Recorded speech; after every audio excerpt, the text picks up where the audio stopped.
Subscribe to my channel for more updates and do not forget to press the bell icon. Hi guys, welcome back to my channel. This is your The Pharma Girl. I hope आप सभी लोग ठीक होंगे. So guys, पहले की तरह आज भी मेरे पास सेटअप नहीं है क्योंकि आपको पता है कि मैं अलग जगह हूँ आजकल, है ना. तो जब घर जाएंगे तो अच्छी वीडियो जाएंगे विद अ प्रॉपर सेटअप, ठीक है. तो अभी आपको ऐसे ही मैनेज करना पड़ेगा. तो गाइस, वैसे आज के वीडियो में हम जानने वाले हैं गेट लाइफ साइंस एग्ज़ाम के बारे में और फार्मेसी स्टूडेंट के लिए गेट लाइफ साइंस एग्ज़ाम कैसे हेल्पफुल रह सकता है, ठीक है. सो अगर मैं आपको गेट की फुल फॉर्म बताऊं तो बेसिकली गेट की फुल फॉर्म तो होती है graduate aptitude test in engineering. आपको सुनने लगेगा something related to engineering, but yes, engineering से रिलेटेड है. मेनली जो ये पेपर है वो एमटेक के लिए देते हैं, बट फार्मेसी स्टूडेंट का इस पेपर से एक प्लस पॉइंट है, वो मैं आपको बताने वाली हूँ, ठीक है. तो गेट फार्मेसी स्टूडेंट देते हैं गेट लाइफ साइंस, और ये गेट लाइफ साइंस की बेसिक देने का मतलब फार्मेसी स्टूडेंट का ये होता है NIPER. GATE life science exam होता है, ये आपके नाइपर के लिए एक काफ़ी अच्छी अपॉर्चुनिटी है. जैसे कि आप लोग जानते हैं कि नाइपर के एग्जाम के लिए सबसे पहले आपको जीपेट क्वालिफाई होना पड़ेगा फॉर एम फार्म, फिर आपको बाद में क्या होना पड़ेगा, नाइपर का एग्जाम देना पड़ेगा, तब जाके आपको नाइपर में एडमिशन मिलता है ना.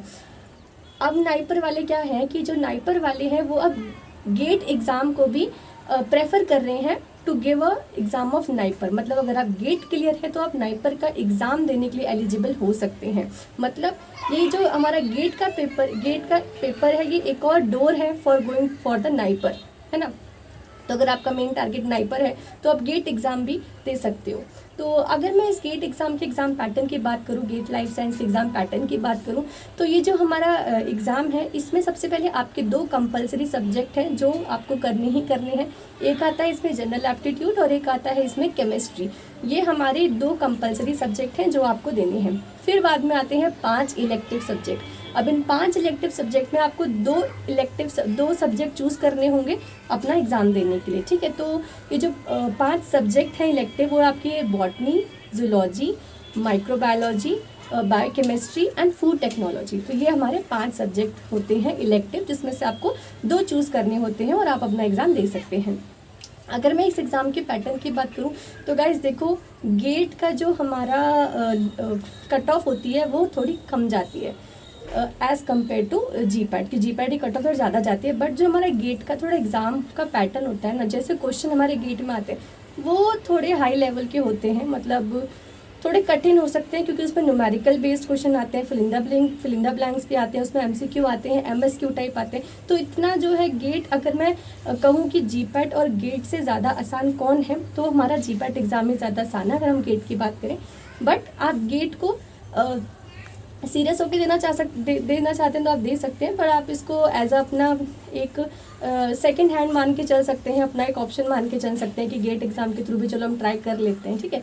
बट जो हमारी गेट की थोड़ी प्रिपरेशन होती है वो थोड़ी अलग होती है जीपैट से. मतलब जैसे इसमें आता है हमारा माइक्रोबायोलॉजी, तो हम जीपैट के लिए माइक्रोबायोलॉजी को से ऊपर से पढ़ते हैं, थोड़े बहुत डायग्राम देख लिए, इम्यूनिटी वगैरह देख ली, और हमने क्या है इसमें मतलब बैक्टीरिया के नाम देखे, then we are done. But जो हमारा गेट का माइक्रोबायोलॉजी आएगा वो थोड़ा इन डेप्थ आएगा, उसमें काफ़ी चीज़ें पूछी जाएंगी, काफ़ी चीज़ें आप सिलेबस देख लेना तो वो सब पूछा जाएगा, है ना. तो यस, यही डिफरेंस है कि देखो कट ऑफ कम जाती है, इसका मतलब ये नहीं that GATE is easy. GATE थोड़ा सा ट्रिकी है हमारा जीपैट से, but if you will prepare well you can able to clear that exam. But हमारा फार्मेसी स्टूडेंट का जीपैट एग्ज़ाम तो है ना. सो यही बताना था मुझे आपको, क्योंकि गेट लाइफ साइंस एग्जाम अब आने वाला है, तो अगर आप जानना चाहते हैं इसके बारे में तो आप मेरी वीडियो देख सकते हैं. And thank you so much everyone. और ये जो बैकग्राउंड वॉइस आ रहा है ना, प्लीज़ इसे इग्नोर करना, क्योंकि यहाँ पे बकरी, गाय, भैंस वगैरह है तो ये बोलते रहते हैं. ठीक है, तो thank you so much for joining and खुश रहिए बाय.